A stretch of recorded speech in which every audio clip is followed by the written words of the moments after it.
시청자 여러분 안녕하십니까. 경제시사토크 사이다입니다.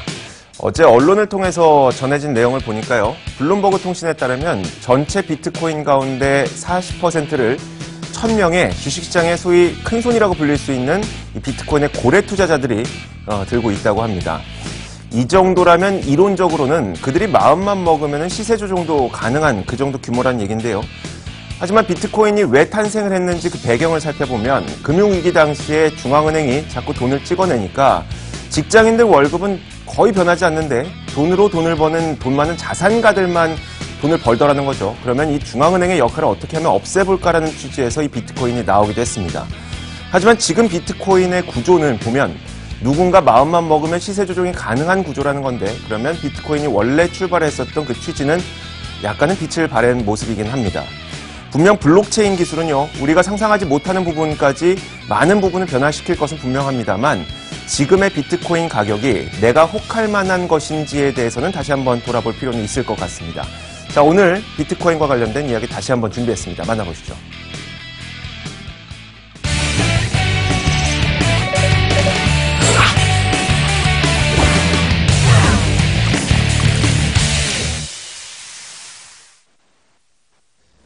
자, 오늘 이 두 분과 함께 이야기를 나눠볼 겁니다. 세종대 경영학과 김대종 교수님 그리고 박연미 경제 칼럼니스트 모셨습니다. 어서 오세요.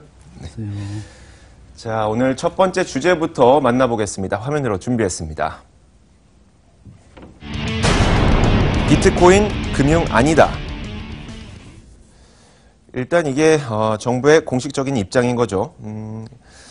비트코인에 대해서 많은 분들 관심 가지고 계시고요. 요즘엔 이제 주부분들 그리고 학생분들까지도 많은 관심을 갖고 계시는데 지금 보니까 지난 주말 사이에 비트코인이 사실 이게 급락이라고 표현하기는 좀 뭐하고요. 급락을 보였다가 또 급등을 보였다가 엄청난 변동성을 보였었어요. 네, 변동성이 어마어마한데 주말 사이에 그 정부가 이제 본격적으로 규제를 할 거다 이거랑 미국에서 선물 옵션 시장에 비트코인이 등장을 하면서 이제 하락에 베팅하는 사람들이 많이 늘어나면 전반적으로 시세가 조정을 받을 거다. 이런 소문이 확산이 되면서 거래가가 폭락하기도 했어요. 그래서 44%가 단번에 빠지기도 했는데 뭐 그랬다가 다시 어저께 그 제도권 시장에 대비하고 나서 직후에 대부분 가격을 회복을 했습니다. 네네. 거래 건수도 상당히 많았고요. 오늘도 오전 10시 20분 가격을 제가 확인하고 들어왔는데 한국의 그 밑섬거래소 기준으로 해서 1,899만 원.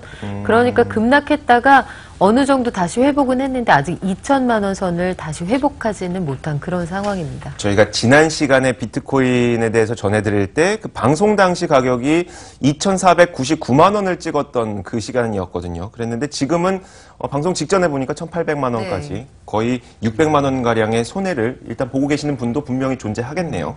알겠습니다. 그 비트코인의 가격이 그러면 그 당시에는 왜 내려갔냐? 특히 우리나라의 비트코인 가격은 해외에서 20%가 떨어질 때 우리나라 비트코인 가격은 40%가 넘게 떨어졌거든요. 그러면 우리나라에 분명 무슨 이유가 있었기 때문에 이렇게 떨어졌을 것 같아요. 지금 정부는 법무부하고 금융감독원에서 네. 그 비트코인을 화폐로 인정하지 아니하고 이제 상품으로 인정하겠다. 네. 뭐 전면 금지도 뭐 검토하겠다 이런 악재가 좀 있었습니다. 근데 또 어떤 면에서 보면 그 시카고 선물 옵션 CBO인데요. 거기에서 12월 10일 날 상장이 되었고 18일 날은 또 시카고 건물거래 또 CM에서 상장이 되거든요. 네. 그러니까 이제 정부에 규제하겠다고 했고 또 미국에서는 또 선물거래, 나스닥에서는 또 내년에 상장이 돼서 또 거래가 됩니다. 또 청와대 홈페이지에 보니까 이미 그 10,000명이 넘는 시민들이 규제를 해서는 안 된다. 네. 지금 현재 비트코인의 시가총액이 삼성전자의 반입니다.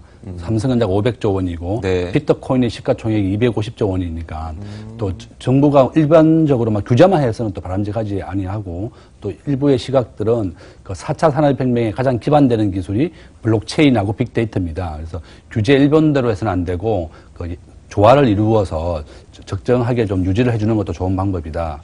지금 현재 미국과 일본이 그 4차 산업혁명을 주도하면서 비트코인을 허가하고 있거든요. 네. 그래서 정부가 또 규제만 해서는 또 4차 산업혁명에 대해서 또 우리 정부가 뒤처질 수 있기 때문에 저는 또 무조건 규제만은 또 바람직하지 않은 것 같습니다. 알겠습니다. 규제를 해야 된다고 주장하는 측에서는 이제 일단 첫 번째로 내세우는 것이 뭐 투자자라고 부르기는 조금 애매할 수도 있겠지만 어찌됐건 비트코인에 투자한 분들에 대한 보완책이 좀 필요하고 또 그 비트코인과 같은 암호화폐를 거래하고 있는 거래소의 어떤 문제점들을 미연에 방지하기 위해서 규제가 필요하다라고 주장을 하고 있기 때문에 이런 측면에서는 분명 규제가 필요할 것 같긴 한데 금융당국에서 지금 추가적인 걸 또 준비하고 있는 상황인가요? 아니면 여기까지인가요? 당초에는 부처별 그 합동 TF를 구성을 해서 네. 아예 법무부의 경우에는 전면 거래하지 못하게 하자 이런 의견까지 나왔다고 해요. 15일 날 아마 그 구체적인 내용이 좀 나올 것으로 생각이 되는데 금융위원회에서는 그 넘버 2가 이런 말도 대놓고 했죠. 폰지 사기에 가깝다. 이 얘기는 네네. 우리 금융당국이 비트코인과 그 시장을 어떻게 보고 있는지 단적으로 드러내 주는데 여기에는 아마 그런 그 속사정도 깔려 있을 걸로 봅니다. 일단 기술에 대한 이해가 충분치 않다는 점 그리고 네.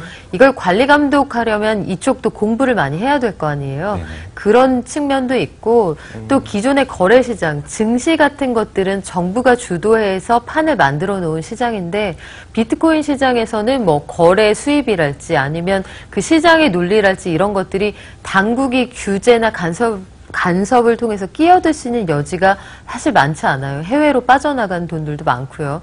이런 것들을 고려하면 정부가 아마도 이 금융시장에 대한 규제 감독할 수 있는 이 권리가 시장으로 완전히 넘어가는 걸 원치 않는다 이렇게 해석할 여지도 있거든요. 그런데 국민들도 마찬가지고 투자자들도 마찬가지고 이게 현존한다는 걸 인정하지 않으면 투자 사기 아니면 피해 이런 게 커질 수 있죠. 그러면 어느 정도 제도권으로 끌고 들어와서 제도권 안에서 최소한의 보호장치를 마련하는 이런 식의 자세 전환은 필요하지 않을까 이런 생각이 듭니다. 자, 그런데 반면에요. 만약에 좋다. 그래. 이제 투자를 했던 분들을 좀 보완하고 우리가 문제가 생길 수 있는 것을 미연에 방지하기 위해서 이것에 대해 규제를 하겠다라고 얘기를 하게 된다면 많은 분들이 이걸 규제한다는 것은 이걸 제도권의 어떤 통화 상품이라든지 아니면 뭐 선물 상품이라든지 아무튼 무슨 상품으로 인정하는 것 아니야라는 인식 때문에 또 급등이라는 변동성이 나타날 수 있지 않을까요? 그렇죠. 정부가 우려하는 것도 바로 그런 부분인데요. 여기에서 우리가 규제 감독한다는 건 존재를 인정한다는 거잖아요. 그러면 너희들이 실존한다는 것, 현존하는 가치를 인정한다는 것, 그러니까 공인하게 될까봐 그 효과를 두려워하는 것인데 이미 그걸 모른 채 할 수 있는 상황은 지났다고 봐요. 지금 비트코인 하나의 가격이 2천만 원에 이르는 그런 상황이잖아요. 네. 더구나 뭐 피해 사례 같은 것들을 보면 분양받은 집을 담보로 대출을 받아서 투자를 했는데 다 날렸어요. 이런 사람도 있더라고요. 네. 그러니까 투자는 본인의 판단에 따라서 자기가 책임을 져야 할 문제이지만 거래소가 장난을 친달지 아니면 해커가 들어가서 장난을 친달지 이런 것들을 막아줄 수 있는 최소한의 장치는 정부가 좀 마련할 필요가 있다고 생각합니다. 네. 교수님께서는 일단 규제만이 좋은 방법은 아니라고 말씀을 하셨는데 그렇죠. 지금 우리가 계속 이야기를 했던 것처럼 장단이 있지 않습니까? 그렇죠. 이런 것들을 어떻게 균형을 맞춰서 좀 적절한 규제가 될 수가 있을까요? 저는 이제 지금 문재인 정부에 들어서도 네네. 뭐 규제를 좀 많이 철폐하겠다고 그랬고 또 이렇게 4차 산업혁명에 가장 기반되는 기술이기 때문에 네. 그 블록체인 기술이요. 그 미국과 일본에서 왜 주도하고 있는가 하면 그 일본에서는 특히 이제 달러가 기축 통화가 되고 있고 엔화지만 이거 비트코인도 앞으로 이제 그렇게 네네. 가상화폐지만 이게 또 주요한 수단이다. 지급결제 시스템 수단 정도로는 인정을 했으니까 내년에는 또 이제 기업의 자산 가치로도 인정해주겠다고 얘기했습니다. 그래서 네. 어제 미국 시카고 선물거래소에서 이제 개시 증거금이 44%예요.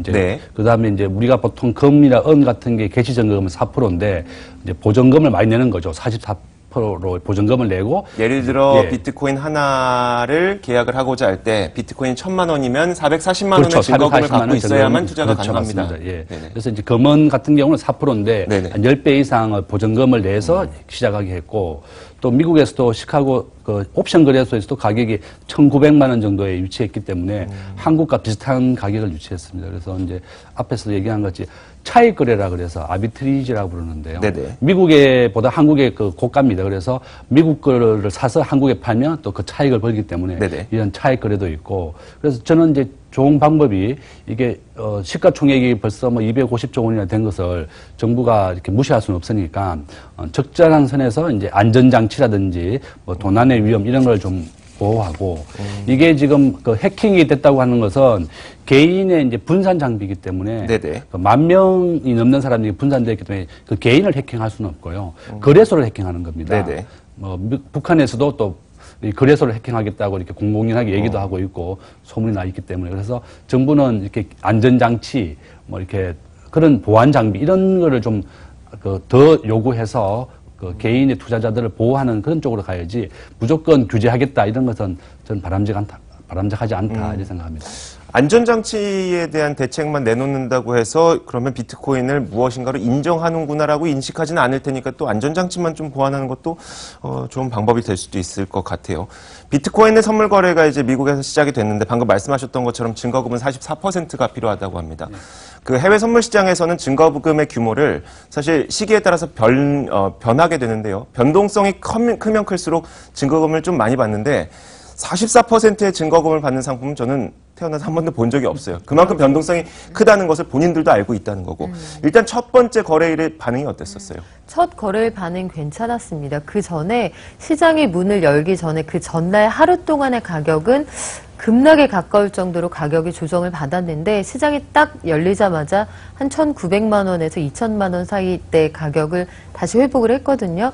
1월물 그 1개월물 선물 거래에서 뭐 이렇게 체결된 계약 건수가 100건을 넘어섰고요. 뭐 시작 1시간이 채 안 된 그 시간 동안에만 거래가 1시간 30분 정도 이어지면서 1월물 767계약이 체결이 됐습니다. 그러니까 계약이 그렇다는 것이고요. 여기에서 뭐 실제 그 현존하는 가치로 따지는 그 계약의 금액은 훨씬 커질 수 있죠. 그래서 선물 시장에 일단 선방하면서 괜찮은 대비를 한 것 같은데 여기에서 서킷 브레이커나 마찬가지로 급등락했을 때 조정할 수 있는 장치를 마련을 했거든요. 그런 걸 둘 만큼 이 시장이 아주 좀 불안정한 상태이라서 초기 시장은 좀 지켜봐야 뭐 잘 되고 있다, 안 되고 있다 이런 평가가 가능할 것 같습니다. 그 선물 거래라고 하는 게요. 내가 지금 비트코인을 사겠습니다가 아니잖아요. 비트코인이 뭐 1월에 만기가 됐을 때 뭐 저는 이 비트코인을 2천만 원에 살게요라고 하는 게 선물 거래잖아요. 그러면 실제로 비트코인의 가격이 들어가지 않는데 이 비트코인이 선물 거래가 가능하게 되면서 선물 거래는 하락에도 베팅이 가능하니까 가격이 안정화되지 않을까라는 그 시각이 있더라고요. 이건 어떤 그 식으로 설명이 될 수가 있는 거예요? 왜냐하면 지금 그 미국에서 그 헤지펀드의 매니저들이 하락에 베팅하는 시각이 좀 우세해요. 네. 전반적으로 비트코인 가격이 떨어질 거야. 여기에 베팅하는 사람이 시장에서 많다. 이 얘기는 장기적으로 비트코인의 가격이 떨어질 걸로 보는 그 시각이 우세한 거잖아요. 그러면 이게 현재의 시장에도 거래 가격에 영향을 미칩니다. 추세적으로 비트코인의 가치는 시장에서 하락할 것이다. 아, 시장의 큰손들이 이렇게 보고 있구나. 그러면 전반적으로 수요가 좀 줄어들 수 있겠죠. 비트코인을 좀 회피하는 분위기도 조성이 될 수 있고요. 그런데 여기에 이런 움직임 좀 두 가지로 구별해서 보셔야 되는 게 일단 헤지펀드 투자자들이 가지고 있는 큰 덩어리들이 주식시장에 들어가 있단 말이에요. 네네. 나머지 혹은 또 상품 시장에서도 원유나 곡물 이런 쪽으로 가 있을 가능성이 크고 경기가 좀 살아나면 구리 시장에도 돈이 많이 들어가는데 이런 시장에서 많이 베팅을 해놓은 사람들이 비트코인 시장으로 돈을 빼와야 하는 부담이 있어요. 그리고 기존의 시장이 죽어버리면 기존의 투자에서 큰 수익을 기대한 만큼 얻기 어렵기 때문에 비트코인 시장을 불어 폄훼할 수 있다 이런 생각을 가지고 계신 분들도 계시더라고요. 네네. 그래서 비트코인에 대한 그 선물 거래와 관련해서는 제 생각에는 뭐 적어도 한 3개월은 지켜봐야 되지 않을까 이런 생각이 드네요. 또 가격 조정이 이제 좀 안정화될 수 있다고 이야기하는 측의 한 가지 논리는 이런 것도 있어요. 보통 이 비트코인과 같은 비트코인을 제외하더라도 선물 거래를 하시는 분들은 대부분의 이제 외국의 큰 증권사나 기관 투자가들이 하게 되는데 이들은 단순히 선물 하나만 거래하는 게 아니라고요.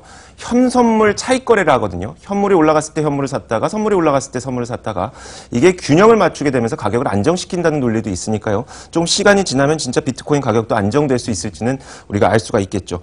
자, 그런데 지난 주말 사이에요. 우리나라의 비트코인 가격이 급락했던 이유 그렇죠. 가운데 예. 한 고등학생이 사기를 했다는 그렇습니다. 그런 이야기가 있어서 이거 무슨 말입니까? 이거? 이 고등학생이 이제 우리 하드포크라 그러는데요. 네. 가상화폐를 쪼개준다는 겁니다. 그러면 이제 그 가상화폐를 새로 발행하겠다 이러면 네네. 이 결제를 비트코인을 받아서 결제를 하게 됩니다. 그러니까 비트코인을 사서 이 가상화폐 쪼개주는 하드포크를 살려고 했더니 그러면 갑자기 비트코인이 많이 상승하게 되겠죠. 네. 지금 현재 전 세계 1,300개의 가상화폐가 발행되고 거래되고 있는데 이것이 모두 새로운 가상화폐를 발행할 때마다 비트코인을 준 사람에게 20만 개 새로운 화폐를 주겠다 이렇게 되어 있거든요. 배당 같은 거네요. 예, 배당이나 이제 주식을. 그래서 이제 이번에 이것도 고등학생이 그러면 하드포크를 할 테니까 비트코인을 사서 나한테 보내라. 네. 이렇게 했는데 그래서 갑자기 급등했는데 또 이 고등학생이 미안하다. 이거 내가 이제 돈을 좀 벌기 위해서 이렇게 계속 영어를 올리다가 이제 한글로 트윗에다가 이제 장난이었다, 가짜입니다 이렇게 했더니 이제 급락하게 되었거든요. 그래서 이처럼 이제 비트코인과 관련해서 이렇게 막 좀 작은 뉴스에도 막 급등하게 되고 이 고등학생이 장난으로 한 50조 원이 증발했다 그럽니다. 네. 7%가 급락하게 되고 또 이 고등학생은 지금 현재 학교도 오지 않고 있고 많은 사람들이 추적해서 혼내주겠다고 돼 있고.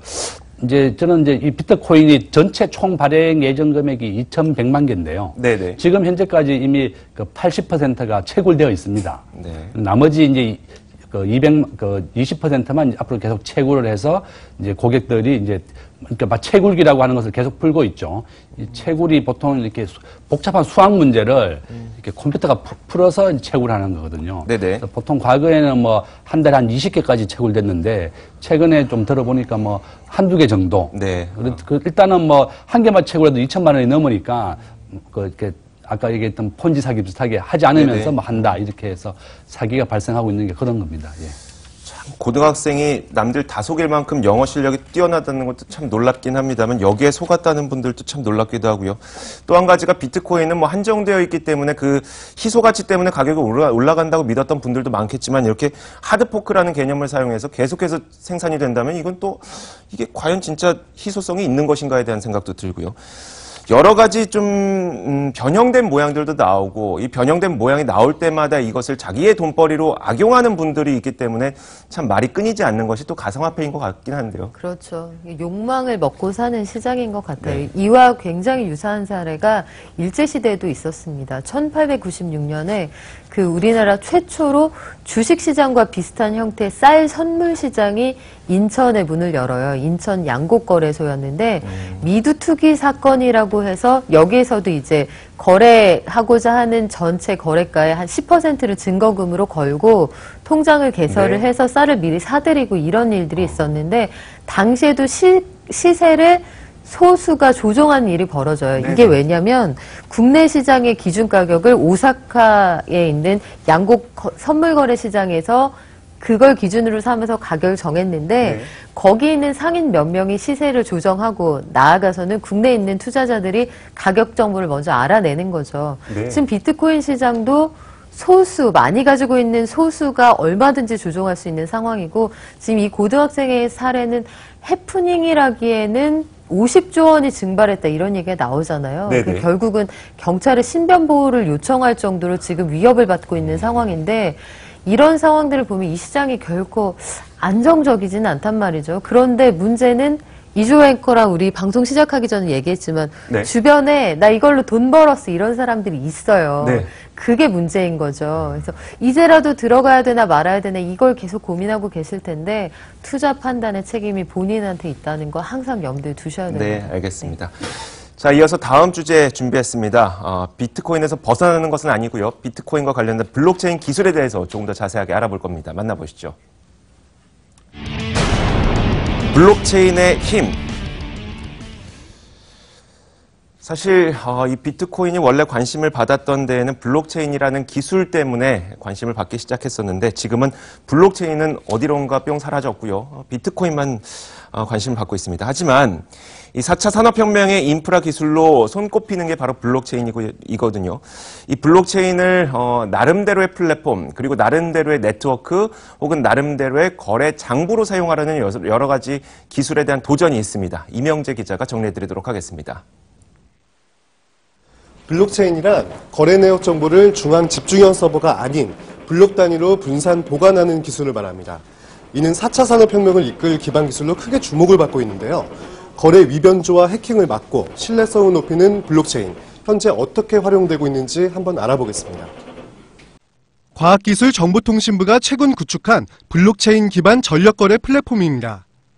블록체인을 이용해 전력을 만든 사람과 전력이 필요한 소비자를 신속하게 연결하고 거래 내역 등의 정보들을 투명하게 관리할 수 있습니다. 그간에 구현하기 힘들었던 생산자와 소비자의 실시간 매칭, 그리고 에너지 포인트의 즉시성 있는 거래 등을 구현하였고요. 제3의 신뢰기관 없이도 그 사용자들끼리 효율적으로 투명하게 조작이나 위변조의 위험이 없이도 투명하게 정보를 관리할 수가 있습니다. 거래로 적립한 포인트는 전기요금을 내는 것 외에 현금으로 돌려받거나 전기차 충전소에서 결제 수단으로 사용 가능합니다. 일반 기업들도 블록체인을 활용해 다양한 사업을 진행 중입니다. 지자체, 블록체인 전문업체가 함께 만든 암호화폐를 해당 지역의 주차장, 식당 등 가맹점에서 자유롭게 쓸 수 있습니다. 이용자가 어디에서 사용하는지 파악할 수 있고 불필요한 유지 보수 비용이 들지 않는 것이 큰 장점입니다. 블록체인은 초기에 설계를 하고 실행을 하게 되면 절대 변경이 불가능한 그런 진보적인 시스템입니다. 그러니까 모든 IT 시스템과 소프트웨어 시스템에는 블록체인이 내재화되어 있는 사회를 여러분들께서 살게 될 것이고요. 그동안 전기로 인한 화재가 나면 이유를 알기 어려웠는데 앞으로는 블록체인 기술을 이용해 원인을 규명할 수 있습니다. 사물 인터넷 기반 센서가 전기 스파크 발생 정보를 수집해 전송하면 전기안전공사와 소방방재청, 손해보험사 등이 함께 블록체인에 기록하고 증거로 활용하는 겁니다. 이렇듯 다양한 분야에서 블록체인 기술이 사용되고 여러 가지 서비스가 나올 전망입니다. 토지 거래 문제, 물류 시스템의 문제, 보건복지부 같은 의료 시스템의 문제, 건설사, 말하자면 보험회사의 문제, 굉장히 다종다양한 어떤 생활과 연관된 영역이기 때문에 정말로 빠른 시일 내에 블록체인 기술에 기반하지 않고서는 생활할 수 없는 비중앙화, 탈중계성, 투명성 등 장점이 많은 블록체인. 빅데이터, 사물 인터넷 같은 신기술과 함께 쓰이며 우리 사회에 큰 변화를 가져오고 있습니다. 머니투데이 방송 이명재입니다. 자, 이 블록체인에 대해서는 저희가 취재를 직접 해본 머니투데이 방송 이명재 기자와 함께 이야기를 나눠볼 겁니다. 이명재 기자 어서 오세요. 네, 반갑습니다. 자, 원래 저희가 그 블록체인에 대해서도 참 이야기를 많이 하고 싶었는데 이게 이야기를 지금까지 하기가 되게 어려웠던 게 블록체인 기술에 대한 장점을 계속 이야기를 하게 되면 그게 또 비트코인의 가격 상승으로 좀 귀결되는 경향이 있어서요. 그런 걸 좀 조심할 수밖에 없었는데 어쨌든 좀 분명하게 해야 될 것 같아서 블록체인이 무엇인지 좀 알아야 될 것 같아요. 이 블록체인 뭡니까? 우선 이 이름부터가 블록체인이잖아요. 네. 블록이라는 게 그 하나의 그 정보 단위를 의미한다고 하더라고요. 그래서 이런 정보들과 어떤 거래 내역들을 서로 저장하고 붙이고 또 연결한다는 의미에서 블록체인이라고 이렇게 표현을 하는데요. 네. 기존에는 이제 한 회사에서 중앙 서버에 어떤 이런 중요한 정보들이 집중된 형태였더라면 거래에 참여하는 당사자들이 그 모든 정보들을 갖고 있고 그걸 기록하고 보관하고 또 검증한다는 점에서 위변조나 어떤 조작, 이른바 장난을 치지 못한다는 거를 의미를 한다고 합니다. 네. 또 당사자들이 가지고 있는 이 정보들은 모두 이 진품, 진본을 뜻하기 때문에 어떤 은행이라든지 어떤 금융기관, 제3의 어떤 신뢰기관이 없어도 거래를 할 수 있고 또 투명하게 관리가 가능하다고 합니다. 그러니까 거래 정보를 누군가 했던 거래 정보를 다양한 사람들이 들고 있다는 장점이 있다는 거네요. 네, 맞습니다. 근데 지금도 뭐 은행권이나 아니면은 다른 대기업들 뭐 이런 기업들도 중앙 서버에도 저장을 하지만 이 중앙 서버가 무슨 문제가 생길 것에 대비해서 서브 서버라든지 다양한 곳에 또 저장을 하고 있거든요. 그럼 그거랑 블록체인하고는 뭐가 다릅니까? 그러니까 이제 기존에는 중앙 서버가 있으면 그게 해킹을 당하거나 네네. 다운을 당할 경우에 대비해서 2중, 3중으로 어떤 그런 보안 장치를 했어야 되는데 네네. 이 블록체인을 하게 되면은 그런 게 필요 없다는 거죠. 한마디로 불필요한 어떤 유지 보수 비용도 좀 절감을 하게 되고 어떤 시스템적인 부분에서도 그만큼 비용을 줄일 수 있다. 네네. 이렇게 볼 수 있습니다. 교수님 혹시 추가로 좀 설명해 주실 부분이 있으실까요? 이렇게 블록체인이라고 하는 게 만 개, 수만 개에 연결되는 겁니다. 네네. 거래하는 모든 사람들이 원본을 가지고 있는 거죠. 네. 그러니까 원본을 가지고 있으니까 수만 개를 해킹하지 않으면 위조 변조를 할 수가 없는 겁니다. 아, 네. 그래서 도난이나 해킹이 벌어지지 않는 겁니다. 거래 장부가. 우리가 주식 시장이 3일 결제라고 하는 이유가 원본이 정권 예탁원에만 있거든요. 그렇죠. 그래서 우리가 주식을 매도하고 난 다음에 예탁원에다가 이 사람이 원본이 있느냐. 그렇게 해서 또 그 다음에 은행을 통해서 돈이 들어오는데 돈은 들어온 건 맞냐? 블록체인을 통해서 모두가 원본 장부를 가지고 있다 그러면 이게 원본이다. 그 부동산 등기부등본이 지금 스웨덴이나 미국에서 시행되고 있는 이유가 네. 블록체인 기술을 이용해서 그 부동산 사기가 이제 안 벌어지는 거죠. 원본을 누구나가 다 가지고 있으니까 네네. 그 수만 명이 전부 다 부동산 등기부등본을 다 가지고 있는 겁니다. 공인중개사들이 전부 다. 그러면 네네. 이게 원본이 맞다 이러면 바로 결제를 할 수 있는 거죠. 그러니까 주식도 이제 당일 결제가 되고 부동산 사기도 더 이상 없어지게 되고 이렇게 우리가 블록체인의 비트코인도 그 수만 명이 전부 다 똑같은 장부를 가지고 있기 네네. 때문에 위변조가 없는 겁니다. 다만 이제 사기가 나는 게 거래소를 해킹당했을 때 이제 거기에서 이제 사기가 나는 만약에 거죠. 누군가 악용을 해서 내가 분명히 이 세입자에게 전세금을 1억을 받았는데 세입자가 갑자기 계약서를 잃어버렸어요 하니까 당신 들어오실 때 9천만 원의 전세금 받으셨어요 라고 거짓말을 못하게 된다는 그렇죠. 거죠. 모두 다 맞습니다. 이제 부동산 중개사 수만 명이 다 가지고 다 갖고 있으니까 있으니까. 원본 봐라 이렇게 되기 때문에 그렇죠. 분명히 그러면 이런 좋은 기술은 여러 분야에서 적용이 될 수 있을 것 같은데 현재는 어느 정도에서 적용이 되고 있어요? 일단 금융권에서도 올해 안에 한 15% 정도는 도입을 하겠다 이런 계획을 가지고 있고요. 향후 3년 안에는 적어도 은행이 65% 정도가 블록체인 기술을 도입할 예정입니다. 그리고 뭐 저작권료를 지급한다. 저작권 같은 경우에는 수많은 그 저작권자와 저작 인접권자들에게 나눠줘야 하는 상황이잖아요. 네. 그러니까 이런 분들의 같은 경우는 특히 이쪽은 그 장부 가지고 싸움이 많았던 동네거든요. 장부가 조작됐다. 그래서 네네. 과거에 저작권 전쟁이 많았는데 이쪽에서도 적극적으로 도입을 할 예정이고 의료 데이터 이것도 뭐 조작 시비가 많은 곳이죠. 그리고 핀테크, 주식거래 등으로 점차 도입되는 분야가 확산하고 있는 분위기입니다. 네. 그 콘텐츠 분야에서도 많이 적용이 되고 있고요. 그동안에는 그러면 저작권이 딱 뭐 100원이라고 쳤을 때 그러면 뭐 10% 누가 가져가고 20% 누가 가져가고 했는데 우리는 그 돈을 제대로 받지 않았습니다라는 분쟁이 생겼었는데 그게 안 된다는 거죠. 네, 과거 한 15년 전만 해도 그런 분쟁이 굉장히 많아서 저작권자, 뭐 인접권자, 협회, 뭐 문화부 굉장히 치열하게 싸움을 했던 그 현장이 제가 있었습니다. 네, 알겠습니다. 분명히 전 세계적으로 IBM이라든지 마이크로소프트라든지 이런 곳에서도 블록체인 플랫폼을 만들어서 지금 서비스를 하기 위해서 많은 노력을 하고 있고요. 그리고 전 세계적으로 많은 블록체인을 연구하는 협회를 만들어서 또 계속해서 연구를 하고 있기도 합니다. 그만큼 블록체인 기술이 뛰어나다는 것은 분명한 건데 물론 여기서 저희가 블록체인 기술이 뛰어나니까 비트코인은 가격 상승 요인이 있습니다라고 말씀드리는 건 절대 아닙니다. 국내에서 이제 블록체인이 어느 정도 개발되고 있는지 그 이명재 기자가 좀 준비했죠. 네, 우선은 그 현재 이 블록체인 기술을 개발을 하고 또 사업하는 국내 기업들은 한 수백 개 정도 되는 걸로 좀 추정을 하고 있습니다. ICT 기업들 그리고 또 핀테크 쪽에서 이 스타트업들이 이 결제, 거래, 또 보안, 인증 분야에서 다양하게 이렇게 뛰어들고 있는데요. 아직 해외랑 비교하면은 초기 단계에 머무르는 것은 아직 좀 미흡한 부분이라고 봐야 되고요. 이 블록체인 협회의 회원 수는 현재 21개 사이인데 앞으로 더 많은 기업들이 들어올 예정이라고 합니다. 올해만 하더라도 이제 금융권에서 상당히 많은 곳들이 이 블록체인 기술을 도입을 했고요. 오는 2020년까지 전 세계 은행과 금융권의 70%가 이 블록체인에 의존하게 될 것이라는 예측도 나오면서 상당히 이 블록체인 기술이 중요해지고 있습니다. 문득 그런 생각도 드네요. 스타트업 기업이 이제 막 창업을 해서 내가 물건을 좀 팔아보려고 하는데 물건 팔기 위해서 카드사랑 제휴 맺어야 되죠. 그리고 뭐 은행하고 제휴 맺어야 되죠. 뭐 그리고 온라인 플랫폼하고 제휴 맺어야 되죠. 거기서 모든 비용이 다 빠져나가는데 만약에 블록체인 거래를 지급결제 수단으로 또 사용을 하게 된다면 그런 각각의 그 업체들을 제휴 맺거나 아니면 수수료를 주지 않고도 또 거래가 가능해지니까 이런 측면에서 되게 좋은 측면이 있겠네요. 그렇죠. 뭐 소위 그래서 경제 민주화가 가능해진다 뭐 이런 의견도 네네. 있습니다. 아직까지 안정성 안전성은 뭐 100% 확신하기는 어렵지만요. 네, 알겠습니다.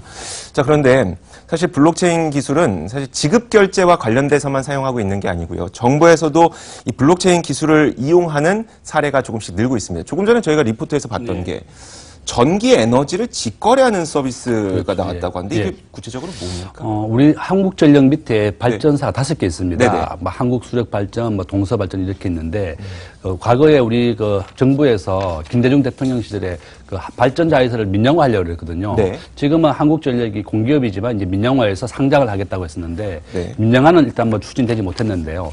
이와 같이 이제 전기를 앞으로 사고 팔 수 있게 된다는 겁니다. 그러면 이 블록체인 기술을 이용해서 이쪽에서 이제 집에 태양광 발전을 해서 전기가 남아돈다. 그러면 옆집에다가 이 전기를 공급해 주는 거죠. 그럼 이 결제를 전기를 해줄 팔아요? 때 전기를 파는 거죠. 네네. 이제 지금 미국이나 뭐 일본 같은 경우에는 다 민영이 발전을 하고 있고요. 네네. 또 물론 뭐 일본도 그렇지만 이렇게 발전 전압이 또 다릅니다. 뭐 미국도 뭐 그런 발전 사고가 있었지만 그래서 네. 결론은 우리 민간인들끼리도 이제 그 발전을 내가 이제 태양광을 하겠다 뭐 이렇게 했을 때 남는 전기를 이분에게 팔고 네네. 옆집에서 그럼 샀는 전기를 결제할 때 블록체인 기술을 이용하거나 이렇게 원산 장부가 그 원본이잖아요. 네네. 이것이 다 분산되어 있기 때문에 뭐 도난의 위험도 없고 해킹의 위험도 없고 네네. 그래서 이 결제를 해줄 때 이제 이게 코인이라든지 이렇게 결제 블록체인 기술을 도움을 준다 이런 겁니다. 그래서 이명재 기자 그 직접 취재해봤잖아요. 근데 네네. 사실 지금도 전기를 어떻게 팔아라고 생각하시는 일반 분들도 계시겠지만 태양광 발전 패널을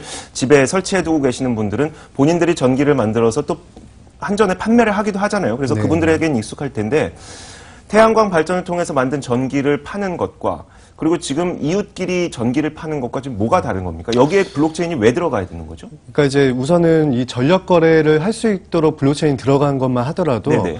기존의 누진제 구간이 이제 전기요금마다 있잖아요. 네네. 근데 한전을 통해서 전기를 사게 되면은 예를 들어 누진제 높은 구간에 걸렸을 때 요금이 비싼데 태양광을 통해서 이 전력을 생산하는 사람한테 그 전기를 사게 되면은 더 가격이 싸지거든요. 이웃집에서 사면은 더 그렇죠. 싸게 전기를 공급받을 수 있다는 거죠. 그리고 생산자와 소비자가 서로 거래를 하면서 생기는 포인트가 이 에너지 포인트라고 하는데요. 네. 이 에너지 포인트를 활용해서 전기요금도 할인받고 또 나중에 전기차를 구매할 때 혜택도 주어지고 네. 여러 가지 그런 혜택 장점이 있기 때문에 블록체인을 이용해서 더 거래도 실시간으로 최적의 소비자와 생산자를 연결해주고 네. 거래 과정도 투명하게 관리를 하겠다. 약간 이런 취지인 것 같습니다.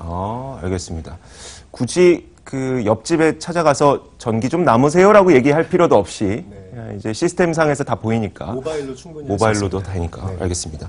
자, 분명히 이런 좋은 기술을 갖고 있는 것은 분명한데 블록체인은 그럼 약점은 없는 것인가? 이 기술의 약점을 한번 들어볼게요. 박윤미 칼럼니스트. 근데 그 저희가 항상 하는 얘기가 네. 실수는 인간에게서 나오잖아요. 네. 그런 거 말고 블록체인 자체적인 뭐 약점이라든지 이런 건 없을까요? 우리가 여태까지 장점으로 꼽았던 것 안에 힌트가 들어있는데 모두가 원본을 가지고 있다는 건 내가 어떻게 거래를 했는지 네. 뭐 내지는 어떤 경로를 거쳐왔는지 알리고 싶지 않을 때 내 마음대로 그 흔적을 지울 수도 없다는 점이겠죠. 지금 요사이 가장 문제가 되는 것 중에 하나가 이칠 권리, 뭐 네. 디지털 장의사까지 등장한 마당인데요.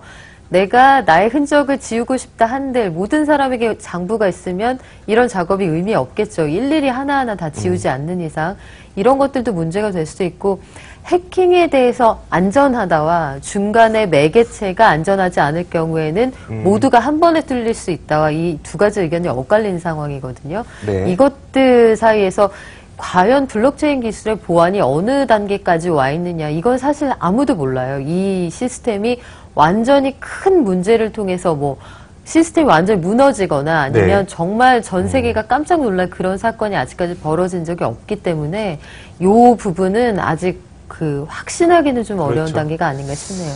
네. 은행들이 흔히 얘기하는 트랙 레코드, 지금까지의 기록이 있어야지 우리가 그 보안성을 좀 확인할 수가 있겠죠. 말씀 들어보니까 조세회 피처 찾으시는 분들은 상당히 싫어할 만한 그런 기술인 것 같기도 하고요. 교수님, 마지막으로 이제 그러면 일단 블록체인 기술이 많은 가능성을 내포하고 있다는 네. 것은 분명하니까요. 네. 국내의 기술 수준은 어느 정도라고 지금 평가가 되고 있는지랑 앞으로의 발전 가능성을 좀 들어볼까요? 그 빗썸이 지금 세계 2위의 거래소고 네네. 전 세계의 비트코인 결제되는 통화가 이제 엔화가 60%고요. 달러화가 20%, 한국이 한 10에서 20% 왔다 갔다 하고 있는데요. 저는 정부가 이걸 뭐 규제해서 거래하지 마라 이런 건 정말 바람직하지 않은 것 같고 뭐든지 시장에 맡기면 됩니다. 다만 이제 보안이라든지 안전이라든지 이런 거에 대해서는 정부가 좀 엄격하게 규제해서 좀 그렇게 보강하도록 하고 이것을 시장에 맡겨서 또 우리 개인 주식 비트코인 투자하시는 분들도 꼭 여윳돈으로 하셔야 됩니다. 주식도 마찬가지지만 항상 여윳돈으로 좀 하시고 보통 우리가 한 1년 정도에 쓸 수 없어도 될 돈 정도 정도만 여유 있게 좀 하셔야지 이거를 이제 다만 이제 소문에는 이제 내년에 4배 간다, 20배 간다는 얘기도 있지만 그런 거에 대해 현혹하지 마시고 본인이 책임이라고 생각하시고 여윳돈으로만 꼭 하자. 네네. 또 정부도 규제만 해서는 안 되고 일정한 부분 보완할 수 있는 법정화폐와 이런 암호화폐가 보완할 수 있도록 서로 그런 것은 필요하다고 봅니다. 네, 알겠습니다. 자, 이명재 기자도 마지막으로 좀 취재를 해보니까 일단 정부에서도 이용할 수 있을 만큼 블록체인 기술이 좀 그래도 범용적으로 사용할 수 있는 기술이라는 것 같긴 하거든요. 네네. 국내의 그 블록체인 기술 수준이 어느 정도까지 올라왔는지 한번 얘기해 주시죠. 네. 우선은 제가 그 블록체인 관련된 기업인이나 전문가를 만났을 때 굉장히 블록체인이 전 산업에 거쳐서 활용될 수 있는 그 가능성이 굉장히 큰데 네. 자꾸 비트코인 쪽으로만 비춰지는 게 좀 안타깝다. 네. 그 거래소 문제라든지 이런 네. 쪽으로 좀 우려를 하면서요. 제가 취재했던 그 지역 암호화 화폐 같은 경우에도 네. 이거를 사용자가 쓰게 되면은 어디에 썼는지 용처를 알 수 있어서 이제 파악을 할 수 있고 네네. 또 이제 오남용을 또 방지할 수 있다는 점이 굉장히 좋은 취지라고 생각을 해요. 네네. 이런 것들이 활성화가 되면 앞으로도 다른 지역에서도 더 많은 가상화폐가 생길 수 있을 것 같고 또 그만큼 우리나라에서도 이 가상화폐에 대한 분산 원장 기술도 연구를 하고 네네. 실질적인 그 도입 단계를 검토를 하고 있다고 들었어요. 그만큼 이제 블록체인 기술이 충분히 발전할 수 있고 좋은 방향으로 또 나아갈 수 있다고 생각이 듭니다. 네. 사실 비트코인의 가격이 최근 들어서 급등하게 되면서 가장 크게 걱정되는 부분은 첫 번째가 이겁니다. 혹시 누군가가 큰 손해를 봐서 그것이 금융권의 시스템 리스크로 전이되지 않을까가 첫 번째 걱정이고요. 두 번째가 너무나도 가격이 급등락을 하게 되면서 저희가 이번에 가상화폐를 비롯한 블록체인 기술로 무슨 사업을 해보려고 합니다라고 했는데 사람들의 이미지가 나빠져서 그 사업조차 할 수 없게 되는 그런 상황이 마련되지 않을까.